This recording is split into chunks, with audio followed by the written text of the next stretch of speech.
6월 6일 오늘 아침 우리가 함께 나눌 말씀은 역대상 9장 1절에서 34절 말씀입니다. 역대기 9장은 포로에서 돌아온 백성들에 대한 이야기로 시작됩니다. 바벨론 포로기 이후 하나님의 은혜로 다시 예루살렘으로 돌아온 백성들의 삶과 그들의 정착 그리고 성령 중심의 공동체가 재건되는 모습을 담고 있는데요. 하나님 나라의 회복은 단지 땅을 되찾는 것이 아니라 하나님의 임재가 회복되고 예배가 회복되며 하나님의 질서가 다시 삶 속에 세워지는 것에서 시작됩니다. 오늘 본문은 바로 그런 회복의 첫걸음이 어떻게 시작되는지를 보여줍니다. 먼저 1절을 보면은 이렇게 이야기하죠. 온 이스라엘이 그 계보대로 계수되어 그들은 이스라엘 왕조실록에 기록되니라. 유다가 범죄함으로 말미암아 바벨론으로 사로잡혀 갔더니 1절 상반절은 앞선 1장에서 8장까지의 족보의 결론으로 앞에 기록된 목록들이 모두 이스라엘 왕조실록에 기록되어 있다라고 말합니다. 현재 이 책의 존재는 알 수 없지만은 다만 역대하에 보면은 이스라엘과 유다 열왕기라는 책이 있다고 말하는 것으로 보아 이런 책들이 역대기 저자의 자료로 사용된 것으로 보입니다.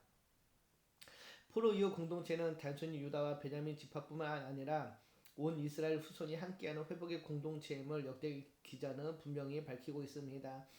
그래서 기자는 1절에서 온 이스라엘이라고 표현함으로써 포로기의 회복이 특정 지파에 국한된 것이 아니라 하나님 나라의 전체 백성이 함께하는 회복임을 강조합니다.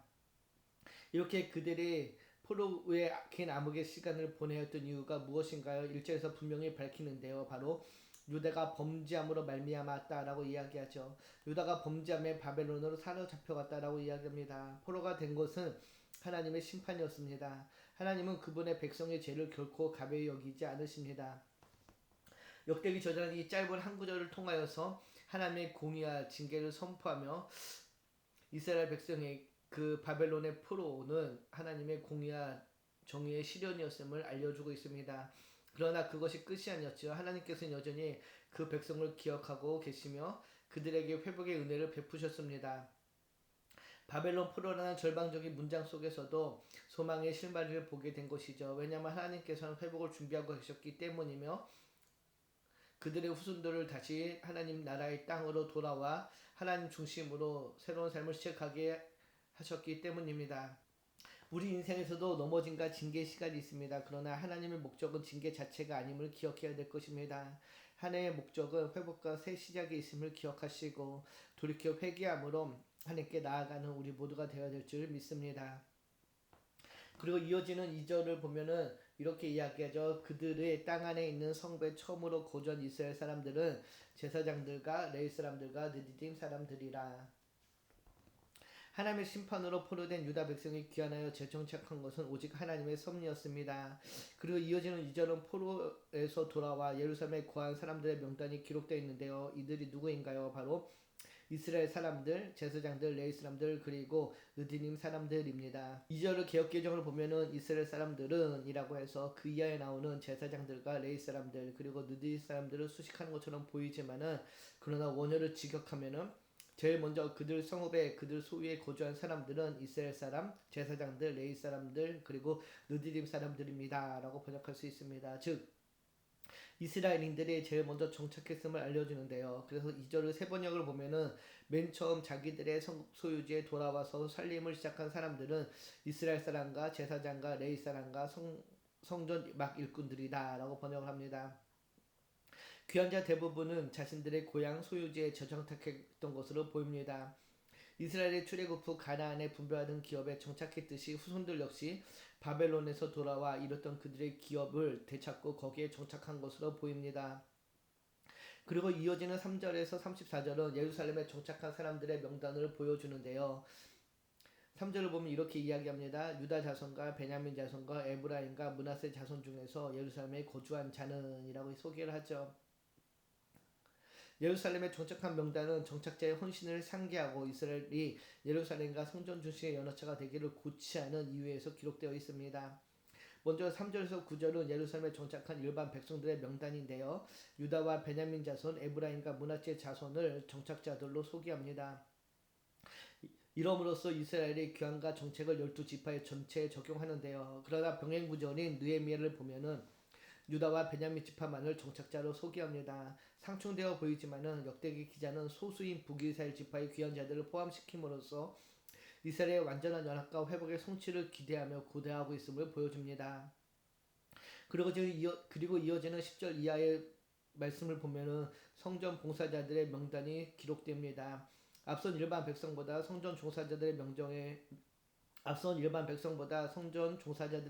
비중을 둔 것은 이들의 사명감과 헌신을 격려하며 전체적으로 이스라엘의 성전 중심의 공동체가 되기를 격려하며 독려하는 목적입니다. 그 명단을 보면 먼저 제사장들이 소개됩니다. 예루살렘에 거주한 제사장은 모두 1760명으로 종족 가문의 우두머리이며 성전 임무를 담당하는 사람들이었습니다. 대표로 여다야, 여로야립, 야긴, 대사장, 아사랴, 아다야, 마아세가 소개되고 있는데요. 이들은 제사장으로서 성전의 중심적인 역할을 담당하는 사람들이었습니다. 그리고 이어지는 본문을 보면 레위 사람들이 소개되죠. 14절에서 16절은 레위 사람들의 정착 명단인데요. 레위 사람들은 찬양하고 율법을 가르치고 예배를 준비하는 역할을 감당했습니다. 특별히 찬양 직무자 위주로서 명단을 소개하는데요. 이들의 헌신을 드높이며 다른 레인의 참여를 종용하는 말씀이라 할 수 있습니다. 그리고 세 번째는 문지기들이 소개됩니다. 17절에서 20절은 문지기들의 명단이 기록되어 있는데요. 문지기는 단순한 문을 지키는 사람이 아니라 성전의 질서를 지키고 거룩함을 수호하며 출입을 관리하는 중요한 역할을 담당했습니다. 그들은 영적 경계에서는 거룩과 속됨을 구별하는 사명을 감당했던 사람들인데요. 그들의 역할은 과거 모세 시대부터 이어져 온 전통 속에서 지금 다시 살아난 것입니다. 그리고 이어지는 28절에 30절은 성전에서 봉사하는 봉사자들입니다. 모두가 조용하고 눈에 띄지 않는 일들인데요. 하지만 하나님은 이들을 귀하게 여기시고 그들의 이름을 성경 속에 기록하셨습니다. 하나님은 작고 보이지 않는 성경까지도 기억하십니다. 제사장, 레인 그리고 성전 봉사자들의 명단이 기록된 것은 성전이 신앙 회복의 핵심이었음을 보여줍니다. 바벨론 포로기 동안 성전이 파괴되고 예배가 중단되었지만은 교회하는 공동체는 다시 성전을 중심으로 하나님과의 관계를 회복하고 있음을 이야기하고 있는 것이죠. 성전이 다시 세워진다는 것은 하나님의 임재가 회복되고 백성들이 다시 하나님을 예배하며 하나님의 말씀을 따라 살아가는 공동체로 변화되는 과정이라 할 수 있습니다. 오늘날 교회 공동체에도 예배와 찬양, 기도와 그에 따른 삶의 실천이 회복되어야 할 것입니다. 단순한 이벤트적인 예배가 아니라 하나님을 향한 참된 예배와 함께 거룩한 삶이 회복되어져야 됩니다. 우리 바라기는 우리의 삶에서도 하나님의 거룩함이 회복되어지고 삶의 거룩함이 회복되어지기를 주님의 이름으로 축복합니다. 예루살렘은 바벨론 포로기 동안 파괴되고 공동체가 흩어졌지만은 하나님의 은혜로 백성들이 다시 돌아와 그곳에 신앙 공동체를 세우기 시작했습니다. 바벨론 포로기는 단순한 국가적인 비극이 아니라 이스라엘이 하나님의 뜻을 떠났을 때 어떤 결과가 나타난지를 보여주는 경고이자 연단의 과정이었으며 이제 포로기의 그 회복 과정을 통하여서 다시 하나님 나라로서의 그 첫걸음이 시작됩니다. 역대상 9장은 단순한 기한자 명단이 아니라 그래서 하나님 나라를 다시 시작하는 사람들의 기록입니다. 그들은 죄에서 돌아온 사람들이며 하나님을 중심에 두고 공동체로 세운 사람들이며 그들은 각자 맡은 자리에서 충성스럽게 그 임무를 섬긴 사람들입니다. 오늘 우리도 같은 부르심을 받았습니다. 하나님 나라를 향하는 첫걸음은 예배의 자리, 섬김의 자리, 회복의 공동체에서 시작됨을 기억하시고 바라기는 오늘도 우리의 삶의 자리에서 하나님의 부르심에 따라 우리에게 주어진 그 사명을 충성되게 감당하는 저와 여러분이 되기를 축복합니다. 기도합니다. 참 좋으신 하나님 감사합니다. 오늘 이 아침 역대상 9장의 말씀을 통해서 하나님 나라의 첫걸음이 어떤 것인지를 배웁니다. 우리의 삶에서 예배가 회복되게 하시고 거룩함이 회복되게 하셔서 하나님 나라를 향한 그 걸음을 온전히 걸어가는 복된 하루 되게 하여 주시옵소서. 감사드리며 우리를 구원하신 예수님의 이름으로 기도드립니다. 아멘.